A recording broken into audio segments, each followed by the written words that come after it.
The Buddha once asked a jealous man, "When your neighbor's lamp is lit, does yours grow dim?" The man had no answer.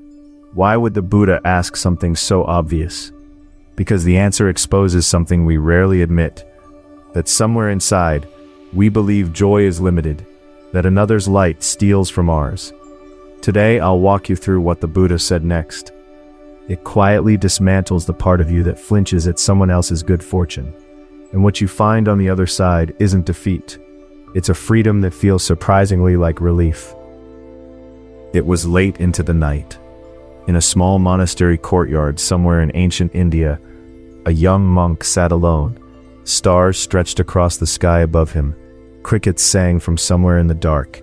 The wind moved gently through the trees, and everything outside of him was perfectly still, and yet inside his chest, something wouldn't settle. Earlier that day, a fellow monk had been praised deeply by their teacher. The man had stood there smiling, quietly glowing, and now, hours later, that image kept returning.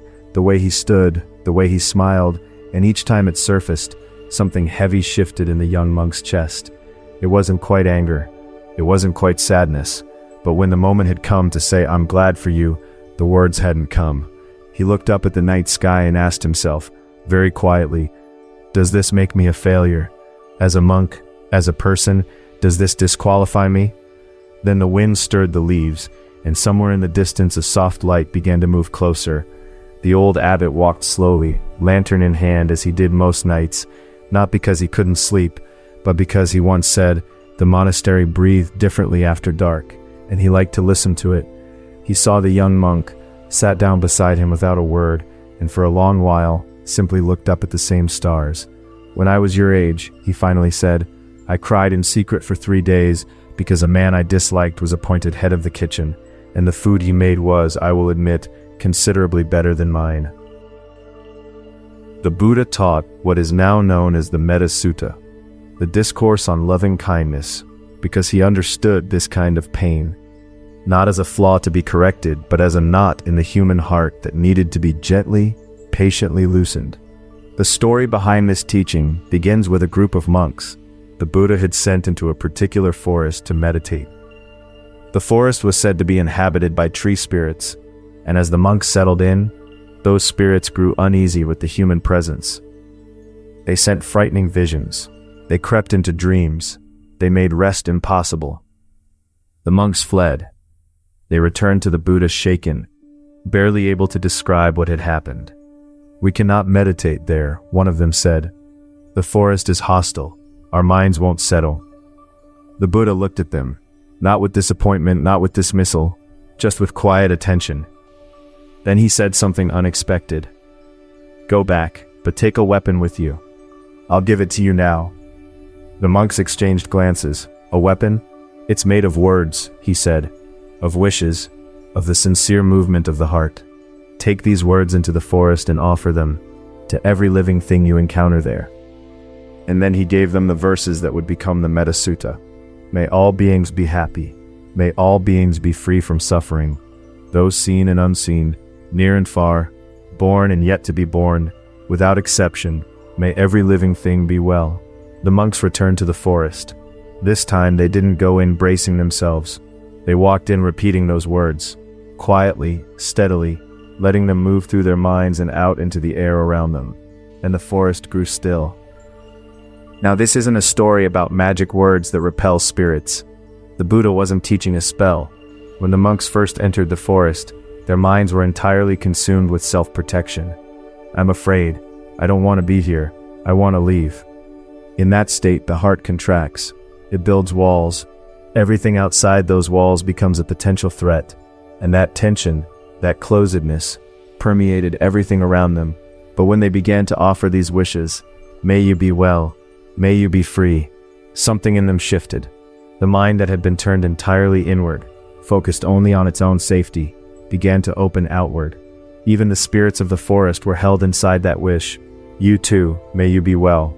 In that moment, the boundary between self and other became a little more permeable, and what had felt threatening began to feel different. The Buddha also included these words in the teaching, as a mother would protect her only child with her own life. so too should you cultivate a boundless heart toward all living beings. A mother's love for her child carries no conditions. It doesn't depend on the child succeeding or failing, being easy or difficult, being brilliant or struggling. I want you to be happy. Pure, unconditional. The Buddha was asking, can you bring even a fraction of that quality of love, that unconditionality, to strangers, to people you find difficult, to people whose good fortune makes your chest tighten? He knew it wasn't easy. He knew these were not natural reflexes. That's precisely why he called the Metta Sutta a weapon, something to be carried and used daily, a practice that works on you slowly, from the inside out. At the heart of the Metta Sutta is a quality that Buddhism calls mudita, often translated as sympathetic joy, or the ability to genuinely delight in the happiness of others. Not performed delight, not forced delight, the kind that arises naturally, the way a smile comes when you see a child laughing. But honestly, for most of us, this is hard. A friend gets promoted, a colleague falls in love, someone on your feed posts about a trip, a celebration, a beautiful moment, and there it is, that small, uninvited sting. You say congratulations and you mean it, but something underneath doesn't quite follow. So let's sit with that for a moment. Where does that sting actually come from? Most people assume the answer is simple. I don't have what they have. Scarcity, lack, the pain of comparison. But Buddhism points somewhere slightly different. The real source of the sting isn't that someone else has something you don't. It's that somewhere inside, you're holding a fixed image of how your life is supposed to look, who you're supposed to be by now, what you're supposed to have achieved, and their success makes that image feel unstable, threatened. In other words, the pain doesn't come from what they have. It comes from your attachment to a particular version of yourself. Think of it this way. Inside each of us, there's something like a portrait. A picture of who I am and what I deserve, and where I should be. We build this portrait over years, often without realizing it, and we become intensely committed to protecting it. When someone else's good fortune seems to highlight the gap between that portrait and our actual lives, the portrait feels damaged, and we feel the damage as pain. This is what Buddhism means when it talks about ego, not arrogance or selfishness, but the clinging to a fixed, defended sense of self. And here's where the teaching goes even deeper. Buddhism asks, where did that portrait come from? The self you think of as you, that particular combination of fears, hopes, standards, and self-judgments, was not born with you. It was assembled over time, layer by layer, from the words of parents, the dynamics of friendships, the wounds of failures, the definitions handed to you by a culture, a family, a room you once sat in as a child. Connection came first. The self came second.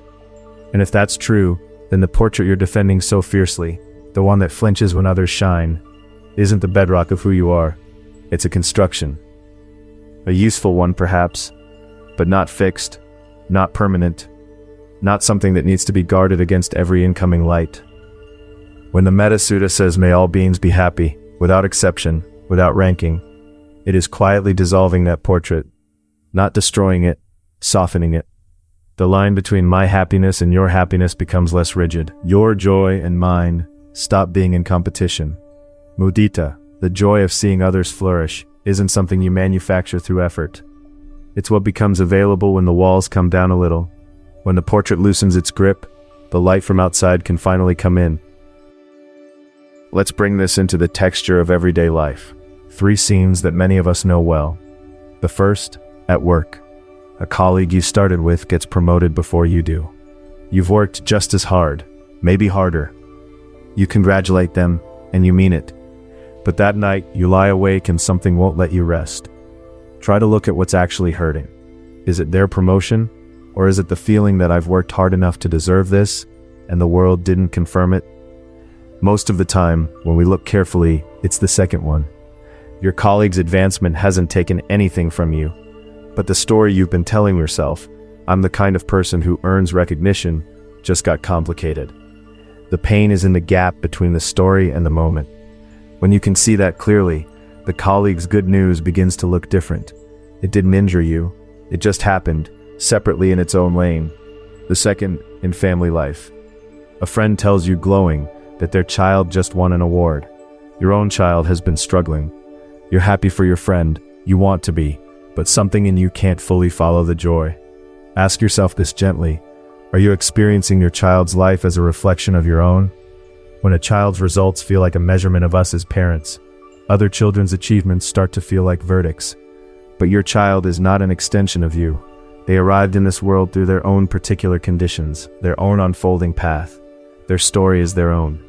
When that separateness becomes real to you, when you can genuinely see your child as their own person, not a mirror, the friend's joy has room to just be what it is, a parent happy for their kid. And there's space for you to feel that too. The third, online. You scroll through your feed and there they are.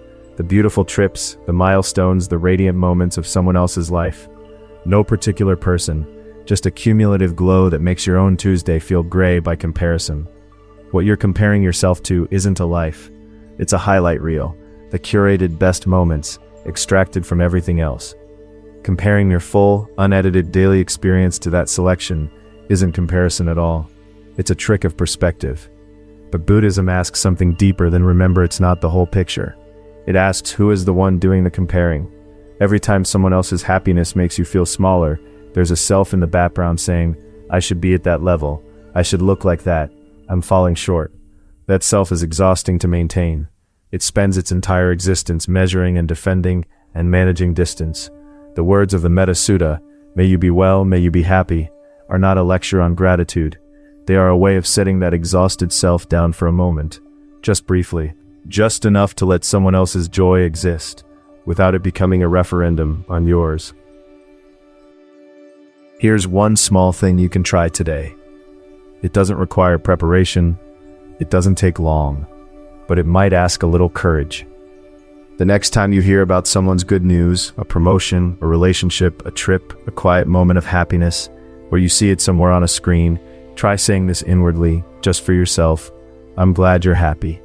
You don't have to mean it completely. You don't have to feel it fully. You don't have to say it out loud or tell anyone you said it. Just let the words exist inside you, aimed quietly in that person's direction. That's the whole practice.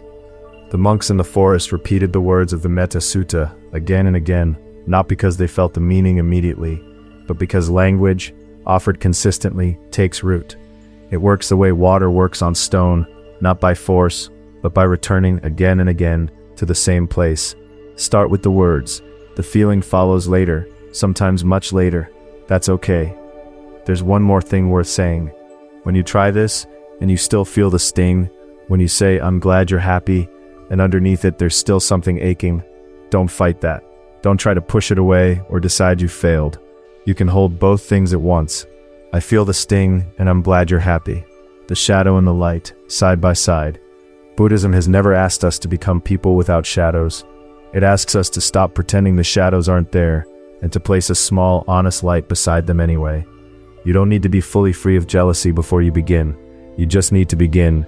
A woman once told a teacher that she had been saying the words every morning for a month, and still felt nothing. He asked her what she had been doing before she started. She thought about it and said quietly that she had been saying nothing at all.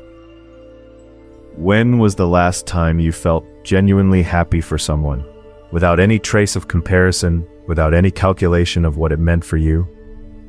Maybe it was a long time ago. Maybe it was last week. Maybe it was a small moment that barely registered. Who was it? What were they happy about? What did their face look like? There's no need to answer quickly. Just let the question rest with you for a moment. That memory, however small, is already something. It's proof that the capacity exists in you. It always has. A child laughing at a soap bubble. A stranger's dog bounding toward them across a park. Your neighbor's garden finally blooming after a cold spring. These moments asked nothing of you, and yet something in you rose to meet them. To truly rejoice in another's happiness, we must first understand what rises up when we struggle to do so, and we explored that inner resistance, jealousy itself, in a previous teaching. You'll find the link in the description below. If you've spent years quietly ashamed of your own jealousy, if you've looked at your inability to fully celebrate others and concluded that something must be wrong with you, I want to offer you this. The Buddha did not give the Metta Sutta to enlightened beings. He gave it to a group of monks who had just run away from a forest in fear, People who had built walls, felt threatened, and retreated. People who were in that moment entirely focused on protecting themselves. He gave it to them. Not being able to rejoice in someone else's happiness isn't a character flaw. It's a starting point. And the fact that it bothers you, the fact that you notice the sting and wish it weren't there, means something is already awake in you. People who feel nothing don't lie awake wondering why they couldn't say, "I'm glad for you." The discomfort is the beginning of something. The Metta Sutta is not a command to feel differently by tomorrow. It's a practice, patient, gradual, humble, of slowly, day by day, letting the walls get a little thinner. Somewhere today, someone is happy. A small happiness or a large one, it doesn't matter. That happiness doesn't dim yours. The sky doesn't grow darker because a star lights up somewhere. There's room, there's always been room, for both of you to be well. If that lands even a little, even for a moment, then something from this old teaching has reached you. And that's enough for today. You don't need to mean it fully yet. The monks in that forest didn't walk back in transformed.